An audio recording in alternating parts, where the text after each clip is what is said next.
pa na viral ang mukha. Bip, bip, bip, bip, bip. Bumibip, bip, bip, bip, bip, bip, bip, bip, bip, bip, bip na ba? Ang lahat. Martian. Enrico Pañero. Bip, bip, bip, bip, bip. Bip, bip, bip, Bip, bip, bip, bip, bip. Bip, bip, bip, bip, bip. bip, bip, bip, bip, bip. Umaga! Mga yes, friend!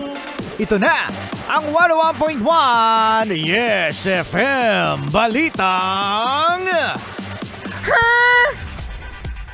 sa mga yes friend natin na nabasa ang kanilang mga cellphone. Cellphone?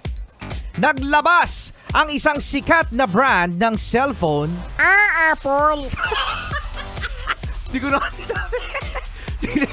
Naglabas ng isang statement ang Apple na kapag nabasa ang inyong cellphone, mga yes friend, ay huwag nyong ilagay sa bigas.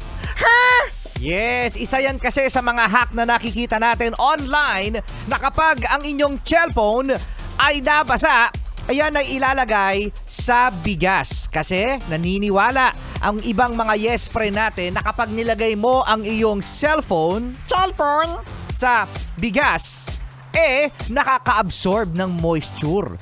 Pero sinabi nga ng brand na ito, Apple, na hindi siya ina-advise dahil maaari pang masira ang inyong cellphone kapag ginawa nyo to. Bakit daw, Rico Pañero? Kasi yung bigas ay maaaring pumasok sa cellphone. Bakit? Ang laki-laki naman, ang luwag-luwag naman ng opening ng cellphone. Bakit kasi doon yung kanin? Oo nga, no? Bakit naglabas na? Hindi baka gusto na ng Apple, bumili tayo ng bago. Sabi ko na eh. Sabi ko na, bili ng bago eh.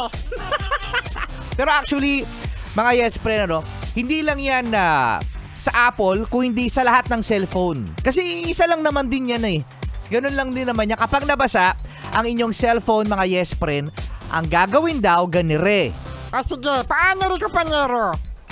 Itayo nyo yung cellphone ninyo para yung mismong yung kailangan yung port ng inyong pinagcha-chargean ay nasa ilalim. So dapat itayo yan, pagkatapos ay air dry lang. Ay, hindi isasampay. Huwag nyo isampay. Air dry. Pagkatapos i-leave nyo, mga yes friend, na mga 30 minutes ang inyong cellphone at kailangan ay hindi naka-charge. Tapos, kapag ang inyong cellphone ay hindi pa rin nag-on, di iyak.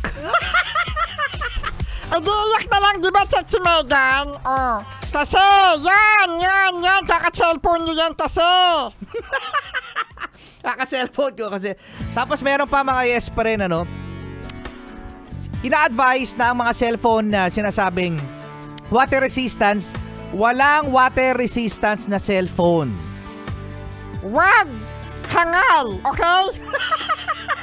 Sabi lang nila yan, pero habang tumatagal ang inyong cellphone, mga yes pre, nagkakaroon ng opening yan. Lalong-lalo na kapag yung cellphone nyo nahuhulog, bumabaksak, syempre nagkakaroon ng crack yan inside, kaya mapapasukan na yan ng tubig. Bili ka na lang ng bago. Ganun yun! Basa-basa ka ng cellphone. Kaka-cellphone mo yan sa CR eh. Bakit kasi nag-cellphone ka sa CR? Kaya ang tagal-tagal mo sa CR. Ha? Nag-cellphone ka kasi. Ano ba pinapanood mo sa CR?